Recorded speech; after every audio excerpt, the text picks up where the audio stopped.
And we continue at 1:06 in the afternoon. It's the John Phillips Show. Mr. Randy Wangs in Culver City. John, it's Election Day in Oakland. You have until 8 o'clock to turn in your ballots, and it's not just for the recall of Sheng Tao. There's also a city council seat to vote on, and also a measure that would increase the sales tax to bail out the city's budget deficit. So if you have any interest in any of those things, you better make sure you get your ballot turned in by 8 o'clock tonight. Well, if they vote for the tax increase, guess what?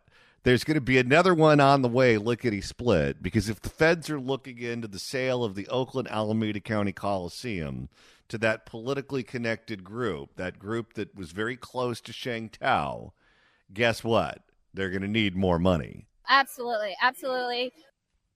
Remember when she would talk about the deal and she would talk about that group so glowingly, and then she would have to add the caveat that she didn't work for them? Oh, she wouldn't speak for them, but she ended up speaking for them in official capacities over and over and over again as she privately negotiated without the consultant of the city council to give an even worse deal for Oakland, where Oakland still hasn't seen a dime of this money. How many years in prison is she looking at again? Quite a few. And he said absolutely. But, she's going to flip. Oh, I'm sure. 800-222-5222 is the telephone number, 1-800-222-5222. It is a pleasure to welcome our next guest to the program. He is a member of Congress representing the suburbs of Sacramento. You can follow him on X at Kevin Kiley, CA. Congressman Kevin Kiley, welcome. Hey, John. Thanks for having me on. Well, thanks so much for stopping by. So first and foremost, today, Governor Gavin Newsom is bailing out Medi-Cal because Medi-Cal is way under where he expected it to be. They're in the hole, what is it, $7 million, Randy, in total? $7 billion. $7 billion, excuse me, in the hole in total. And it looks like there are some structural challenges to Medi-Cal that will present themselves in the future. We know that Gavin Newsom was the one who advocated for Medi-Cal to cover illegal aliens, and all of his projections as to how much that would cost were wildly off, and he will probably come knocking on your door and the door of the feds for extra money to help bail out Medi-Cal because that problem isn't going away anytime soon. What do you make of it, and do you think there's any appetite at all from the feds to help him out? Oh, absolutely not. What Gavin Newsom has done is the height of irresponsibility. He is threatening the entire solvency of Medi-Cal, which about a third of Californians are on, in order to cater to this absolutely radical idea of providing every illegal immigrant this service. No other state in the country does it. No other state in the country provides unrestricted Medi-Cal for everyone here who's illegally here and meets the income threshold. And what's more, the costs have absolutely soared beyond what was promised. They initially said, oh, don't worry, it's just a few $1 billion. Now the cost is up to $9.5 billion, which is why not only is he going back to the legislature and asking for this bailout, asking for more money, but also he's taken out an emergency loan to try to maintain the solvency of Medi-Cal. It is absolutely insane. I've introduced legislation in the House to say that we're going to preserve Medi-Cal benefits for those who are in our country legally, for our own legal residents. That's the way that we're going to protect Medi-Cal. What Gavin Newsom's doing is threatening to bankrupt the program.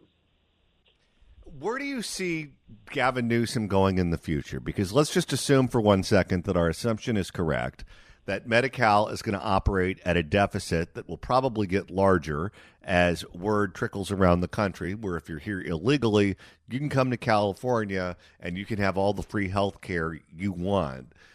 What do you think he's going to do? Is he going to continue to provide those benefits and just tax the legal citizens in California more? Do you think he's going to cut bait on that idea and eliminate free health care for illegal aliens? All of this, of course, will be in the context of what will make him a more attractive candidate for president, but he's going to have to figure out what to do. Well, if this were any rational individual, he'd say, well, look, we're bankrupting the program. We're taking benefits away from our illegal residents, making it more difficult for them to get health care, and not a single other state in the country is doing what we're doing. Maybe it's time to rethink this idea. But Gavin Newsom, to the contrary, has said, no, we're going to stick with it. We're going to keep doing this no matter how much it costs, even if it bankrupts the program and denies access to health care for our legal residents. So, trying to get inside Newsom's head is a difficult thing. If there's any heuristic that's reliable, he'll always do what gets him the most attention in any given moment and what he perceives to be in his political interest, very much opposed to what's in the interest of Californians. But so far, he's shown no indication whatsoever to roll back this disastrous policy, but is actually going to the legislature asking for a bailout and taking out an emergency loan in order to keep it going. In addition to Medi-Cal, another California program that is in the red is high-speed rail, where that program just this year is $7 billion in the hole. And they announced that the completion date for whatever it is that they're working on now, which is nowhere to nowhere, is going to actually be pushed into the future, and the delays will increase. What do you make of what's going on there? And do you think there's any appetite at all for a bailout from the feds or money from the feds to help them with this hopeless program? With which program would you say? High-speed rail. High-speed rail. So, no, absolutely not. We're doing a number of things with high-speed rail. Number one, I've introduced legislation to deny any further federal funding to the project, which is what I think will essentially assure that it eventually is wound down and brought to an end. Meanwhile, I was with the Secretary of Transportation, Sean Duffy, in L.A. at Union Station, where we announced an investigation by the Federal Department of Transportation that will potentially claw back billions that have been granted to high-speed rail. And then finally, I've asked FBI Director Kash Patel to open his own investigation because it raises a lot of questions when you have $17 billion spent and there isn't any track laid. So this project is probably the biggest public infrastructure disaster in U.S. history, and we're using every possible lever to bring it to an end, to bring accountability and justice for California taxpayers, and to actually use our federal funding on transportation improvements that will improve people's lives. Is it safe to say, as someone who keeps a close eye on California issues, even though you're in a federal office, that the Secretary of Transportation, Sean Duffy, who came from the House of Representatives, is paying very close attention to this? Oh, of course. He came all the way to California to Union Station in L.A. for the press conference. He sees it like we do as an example of how incompetence in our state governments in California have made it very difficult to actually provide the services that folks in California need. And we see that when it comes to our failing roads and our other infrastructure. But the spectacular failure of high-speed rail puts it on such stark display when you have other parts of the world where they're able to build these rail systems, no problem at all. They're reliable. The technology isn't even that advanced, whereas in California, it's been 17 years since this was approved. The cost has grown by over $100 billion, and we have absolutely nothing to show for it. And Newsom just had a press conference regarding the high-speed rail where he declared it to be a smashing success. And I guess the attitude is if you just say it's successful and you live in a one-party state, then by God, it's successful. It's the absolute height of delusion. What is he pointing to? They've unveiled one bridge to nowhere after 17 years. They've had 5 CEOs of the rail authority at this point. That's 5 more CEOs than we've had passengers. There's been 0 passengers because there aren't any stations. There hasn't been any track laid. And yet they continue to shovel money, so much money, billions of dollars in state and federal tax money into this sinkhole. And so my legislation says it's time to stop throwing good money after bad. Let's look at how this actually occurred because we could learn some lessons from it. And let's actually use our transportation dollars to improve our roads, maybe on regional rail, to actually move people and goods in a way that has a positive impact on our quality of life. We're speaking with Congressman Kevin Kiley, who you can follow on X at Kevin Kiley, CA. Congressman, you ran for governor here in California during the recall election of Gavin Newsom. We now have a regularly scheduled election coming up in 2026 as Gavin Newsom is termed out and is barred for running for re-election by state term limits. And there is a wide field of candidates who have made their declaration saying they're running to replace him. including former Orange County Congresswoman Katie Porter and the former Secretary of Health and Human Services, Javier Becerra. So far, the Democratic candidates who have been making waves are running almost exclusively on federal issues. They're running on abortion. They're running against Donald Trump. They're running against Donald Trump's programs, including the Doge program with Elon Musk. They don't really have much to say about any California issue that they would have influence over. They don't seem to be interested in those issues. They're running for governor as if they were running for U.S. Senate or the House of Representatives and not a state office in the Golden State. What do you make of that strategy, and do you think that that's good enough to win the election? Well, the strategy is very clear. They don't want to be associated with anything that's happened in California because people understand our state has been going downhill. And under Gavin Newsom, it's gone into total freefall, where we have become the most popular state in the country to leave for 4 straight years now. We've led the U-Haul rankings in terms of most outbound U-Hauls per capita. And when you look at the fact that California leads the nation in all the wrong ways when it comes to homelessness, when it comes to poverty, when it comes to inequality and unemployment and wage stagnation and crime and so many other things, they are not in a position to want to try to defend that. And so they'd rather divert people's attention, try to pick fights elsewhere, rather than actually, communicate a vision for reversing the failed policies that we have in California. And I can tell you that if Kamala Harris ends up running, which she's talking about doing, it's going to be an extension of all of those failures if she actually gets elected governor. But I think that if she does become the Democratic nominee, it'll create an opening for Republicans because there's so many people in California who are ready for it to restore common sense and don't want to see our state continue to go down the road it's been on. As someone who served in the state legislature, who's very familiar with California's problems, if we end up after Gavin Newsom, who basically spent his entire 2 terms trying to present himself as a national figure and a Democratic candidate for president, who was essentially an absentee landlord, if we go from having an absentee landlord to someone who really hasn't spent much time thinking about our issues, certainly doesn't have any solutions, doesn't really have any interest in them, what's going to happen to something like the insurance crisis or crime or homelessness or the state budget or fire mitigation or water or any of the subjects that the governor will theoretically have to deal with if they just don't care? That's a great question, and it'll be exactly what we've seen under Gavin Newsom, where he's shown zero interest in actually addressing the core fundamental governing challenges that California faces, and instead has simply tried to use the platform to build a national profile by engaging in stunt after stunt, catering to the far, far left, promulgating radical policies, distracting from his multitude of failures. And if you get a Kamala Harris into office, I think it'll be much the same. I mean, everywhere she's gone, she and Newsom have essentially produced the same results. And so I think that people are going to be very interested in this election for someone who will stand for common sense, who will bring some balance to the state, and who will focus on the core quality of life issues that are the primary interest of millions of voters across California.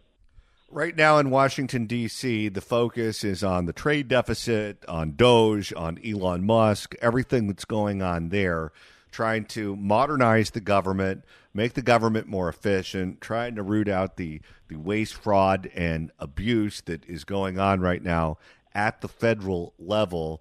What do you make of what Elon is doing right now and where Doge is headed? And could California use something similar? Well, California absolutely could. I mean, if there's any institution that rivals the federal government when it comes to waste, fraud, and abuse, it's California. This is long overdue at the federal level. I mean, there have been previous efforts to modernize government, to reinvent government, whether it was Obama, whether it was Clinton. But things have gotten so entirely out of hand at this point with the growth of the federal government, the amount of fraud, the amount of waste, the amount of inefficiency that exists, that it truly does require a Herculean effort to try to bring things under control and to get a higher quality of government service. And so I think that there's been a lot of waste identified. I think there's going to be a lot of opportunities for Congress through rescissions to cut wasteful spending and to focus federal resources on areas where they're needed, as opposed to money just simply disappearing because our systems are so poorly managed. So I think there is a tremendous opportunity here to really right-size the federal government, improve its efficiency, and that'll go a long way towards controlling the deficit and resulting in a higher quality of government service for Americans. I don't know if you read the Walter Isaacson biography on Elon Musk, but it's a great book on any number of levels. But you really have an understanding in terms of where they're going with this based on where Elon was with his companies and where he ended up taking them. One of the questions that he was asked by the biographer was, how come it was you? How come it's SpaceX that's doing all the interesting things in space and will probably get us to Mars, and it's not NASA? How is it that Tesla was able to become the electric car giant and not one of the big companies like Ford or Chevrolet or any of the others? And his answer was basically, when you have a big bureaucracy, it limits your ability to innovate. It limits your ability to do anything that the bureaucracy doesn't want you to do. And bureaucracies exist to fight innovation. They want self-preservation. They want to make sure that they stay employed, that their buddies and cronies stay employed, and they don't want to rock the boat. They don't want to do anything different. There's a certain element of groupthink that exists in a big bureaucracy like NASA or Ford, and you're never going to innovate the way that a Tesla or a SpaceX has the capability of doing if you're coming from one of those big bureaucracies. And given that's what he was able to do in the private sector, you look at the federal government and you see a lot of similarities there. Oh, yeah, absolutely. And I think that I did read the book. It gives you a lot of insight into the way that he's run his companies, how they've been able to succeed where so many others have failed. And so for sort of a touch of that kind of innovative thinking to be brought to bear when it comes to the federal bureaucracy, I think that has tremendous potential. And so now that there's been so much exposed at this point, it's going to be incumbent on Congress to then say, all right, how do we make sure that we can have durable changes here to the way the federal government works? Congressman Kevin Kiley, representing the suburbs of Sacramento. If you want to follow him on X, you can do so at Kevin Kiley CA. Congressman Kevin Kiley, thanks so much for stopping by. You bet. Thanks, John. If you'd like to email the show, you can do so at johnnydon'tlikeshow@gmail.com. That's johnnydon'tlikeshow@gmail.com. And Randy, now that we've hit the halfway point of today's show, if you want to continue listening to us after we sign off at 3, that's easy to do. Absolutely. Absolutely. All you got to do is search for The John Phillips Show wherever you get your podcasts. And he said absolutely. Whether it's the Apple Podcast app, iHeart, or Spotify. Absolutely. Search for The John Phillips Show and hit subscribe and download all the podcasts. Absolutely. And right now it's time to open up the California Crime Blotter. If the cashier is dummy. Questions? And since you've all been good little boys and girls, today you get an Ed Laskos edition. And not just any Ed Laskos report. It is yet another Ed Laskos reporting on a jewelry heist. Diamonds. How many listeners sent us links to this? Several. The audience knows when Ed Laskos goes, and they make sure that we're on it. But you're never going to be able to beat me, people. I'm always on it first. But keep trying. We love it when you send us stories. For more on the downtown L.A. $20 million jewelry heist, here's the best in the business, Ed Laskos and Fox 11 Los Angeles. That is the sound of thieves breaking in and stealing from a family-owned jewelry store in downtown L.A. Millions. Guys, pot down the music, please. You can barely hear Alex. L.A. Millions taken in an instant. Good evening. Welcome to Fox 11 News at 10 o'clock. I'm Alex Michaels. And I'm Christine Devine. A vacant next-door storefront leads to millions of dollars stolen. That's a reality for the owners of a family-owned business. After thieves break in and steal from a jewelry store in downtown L.A., that's where we find Fox 11's Ed Laskos tonight, live from LAPD headquarters with a look at what happened here. Ed. Yeah, and LAPD is working on this one this late hour. We are talking about diamonds here. You kind of almost root for crime so Ed Laskos could be sent to the scene and narrate it. late hour. We are talking about diamonds here worth millions of dollars, all gone just like that. This one is like something out of the movie Ocean's 11, I'll tell you. It so really, when you think about it, as daring a heist as you'll ever see. Watch. He's the best. You can't beat this. I found a diamond.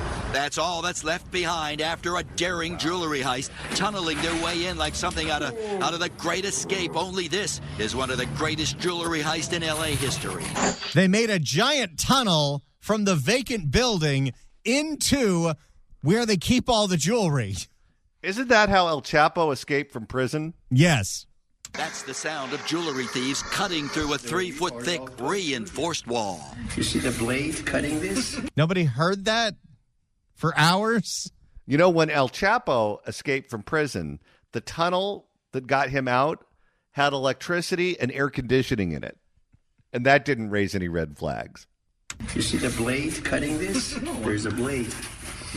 This is the marking of the blade.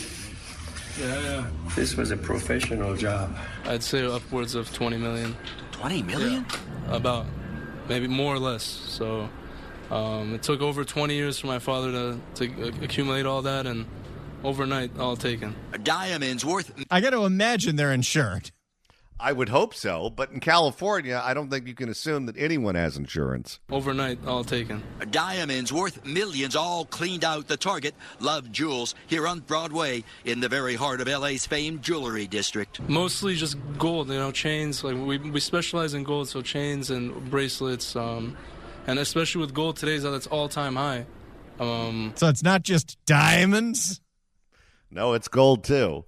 It's a bad hit. I was even telling them, let's get out of the business. A very bad hit, using the vacant building next door as cover to cut and dig their way in. This is how deep that is. They dug a tunnel. I can show you after the tunnel they built, and they probably were doing it for about a month.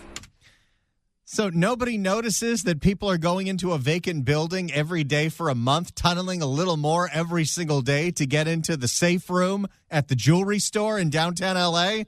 I love the fact that they have time and commitment to do something like that, but they can't find an honest job. Well, does an honest job have a $20 million payday? No, it doesn't. They came around 10 o'clock last night. I mean, I'm with you when they're stealing socks at Target. But if they made off with $20 million in jewelry, you can't argue that it was successful. That's true. The only people I know of who make $20 million a year are supposed to be playing for the Angels but are injured.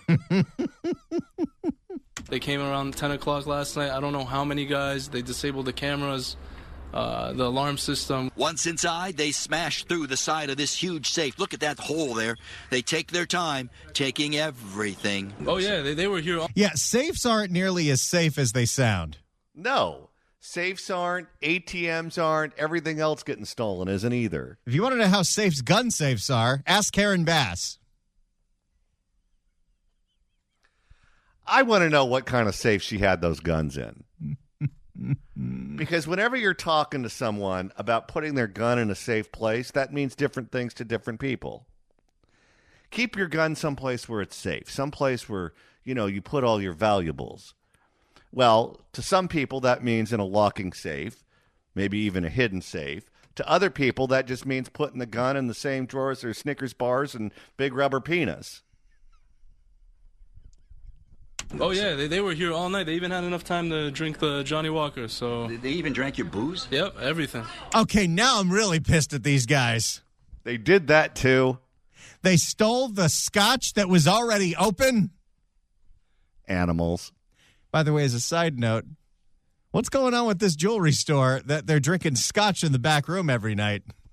Drink it on the job? What are they, pilots? From an empty bottle of scotch to an empty safe, millions. He's the best. Nobody is better than this man, Ed Laskos.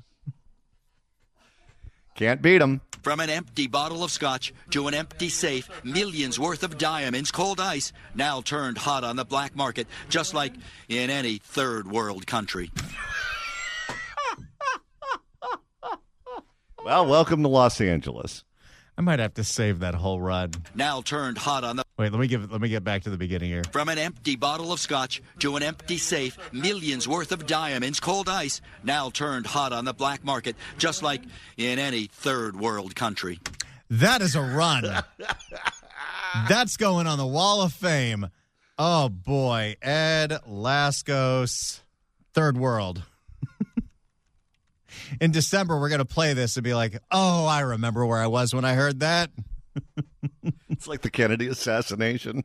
I'd say even going to any third world country, it's safer than being in Los Angeles. And now you get hit again. And we get hit again. And I don't see any change coming here. I mean... Listen to the owner of this jewelry store again. What he says is a sentiment felt by many. I'd say even going to any third world country, it's safer than being in Los Angeles. And now you get hit again. And we get hit again. And should do a poll one day of people that go back and forth between Mexico. What's safer, downtown L.A. or Mexico City? Oh, Mexico City. You might have to go to Sinaloa before you start getting people saying L.A. Yeah, what is the comparable level of safety in Mexico to downtown Los Angeles? You notice all of these crime victims in these stories sound completely defeated? Yes. They're getting out. As soon as they cash that insurance check, hopefully they get it, they're not doing this again. No. I'd say even going to any third world country, it's safer than being in Los Angeles. And now you get hit again. And we get hit again. And I don't see any change coming here. I mean, everyone I know wants to leave L.A., so I think the time might be coming soon. All the diamond stores are closing. What kind of ice did he call them? Cold ice. And now live, if that's not all enough, they do not have any insurance on all of this, he tells me. Uh-oh. Wait a second. What jewelry store doesn't have insurance on all the jewelry? You have $20 million of diamonds and gold, and you don't have insurance? Uh-oh. And now live, if that's not all enough, they do not have any insurance on all of this. He tells me it would have cost his family about $1 million a year. They could not afford. Yeah, but that's to protect $20 million of jewelry. What do you do at this point if you're the owner of that jewelry store and you had $20 million worth of jewels? They're all gone. You have nothing. What do? Start a GoFundMe? I need to buy my gold back. It would have cost his family about $1 million a year. They could not afford that, although there is a reward out now for $100,000. And their only hope is that LAPD can make some fast arrests here and just maybe recover some of the hot ice out here on the street. He loves saying hot ice. He does. Recover some of the hot ice out here on the streets. For now, we're live downtown L.A. Back to the west side we go. There you go, everyone. The downtown L.A. $20 million jewelry heist. From an empty bottle of scotch to an empty safe, millions worth of diamonds, cold ice, now turned hot on the black market, just like in any third world country. Can't beat Ed Laskos. And Randy, it's time to open up the California Crime Blotter. If the cashier is dummy. Questions? And Randy, this edition takes us to Sacramento. Specifically to a Sacramento private school that has been burglarized 5 days in a row. 5 days? For more, here is Fox 40 in Sacramento. I'm told that More Life Academy, which is located here in Del Paso Heights at the corner of Harris Avenue and Fell Street, was burglarized 5 times just last week. Thieves stole Easter decorations. They're stealing the Easter bunny? What's next? Finger paint? Easter decorations. They stole food, and they also...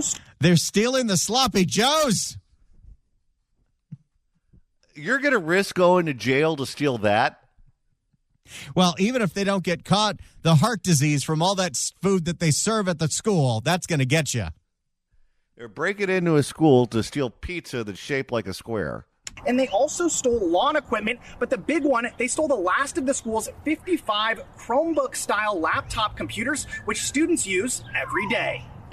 Okay, that one I get. The rest of it, who's stealing the lawnmower?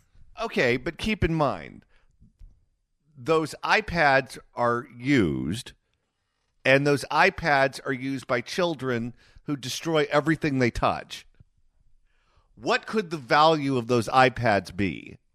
Not only that, you ever been around small children? I guarantee the person who stole all that stuff and has the laptop and the iPad in their backpack has gotten a cold at least twice. Oh, yes. Children, I forget who it was, but someone calls them little sticky people. That is accurate. They're little germ factories. Just last week, we were hit every single day.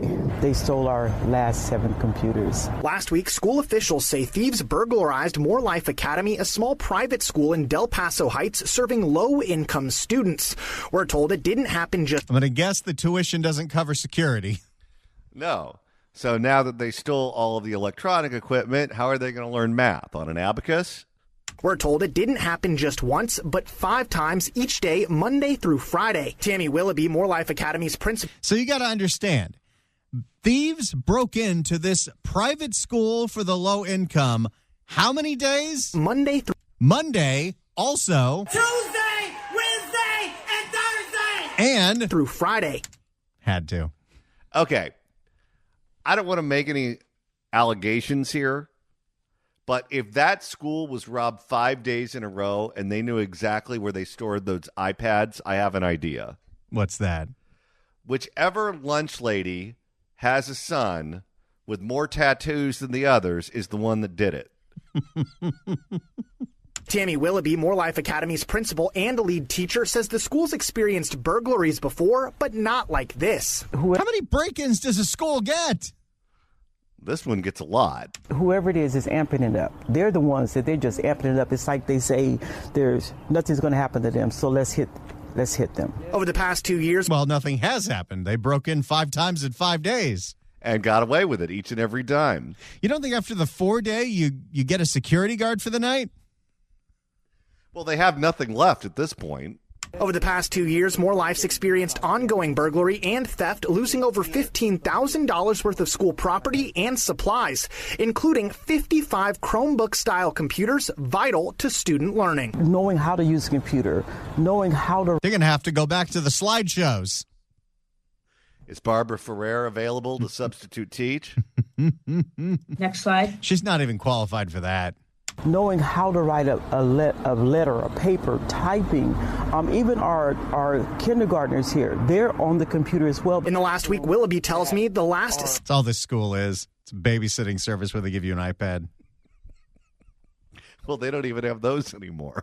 Willoughby tells me the last 7 computers, lawn maintenance equipment, food, and Easter baskets were all stolen. So they came in and they stole like 10 Chromebooks. Then they came back and stole 10 more. Then they came back and stole 9 more. And then finally they stole the last 7. Didn't have anything else to steal, so they stole an Easter basket, I'm assuming, to carry the Chromebooks. Okay, Easter baskets take up a lot of space.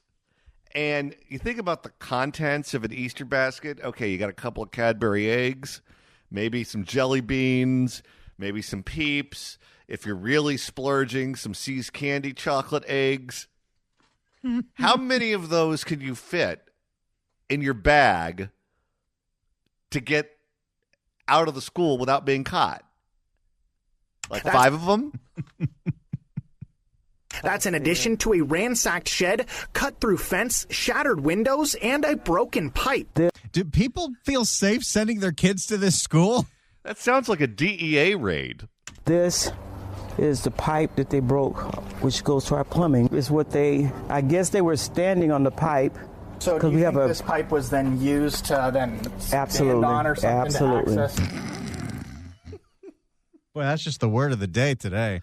I guess. Absolutely. Absolutely. Access through here. That's what we believe. Allison Smith with Sacramento Police says officers responded to the school on Saturday for reports of a burglary. Officers did respond to that scene, conducted an investigation, and wrote a burglary report. It's an open investigation right now, and our CSI also did respond to the scene to process it. But at this time, there are no updates. There's no current updates to be provided right now, no new suspect information. If anyone does have any information on this rash of burglaries at More Life, Smith encourages the community to speak out. Any little piece of evidence or information could be very important to our investigators. They didn't leave any evidence after the 5th robbery?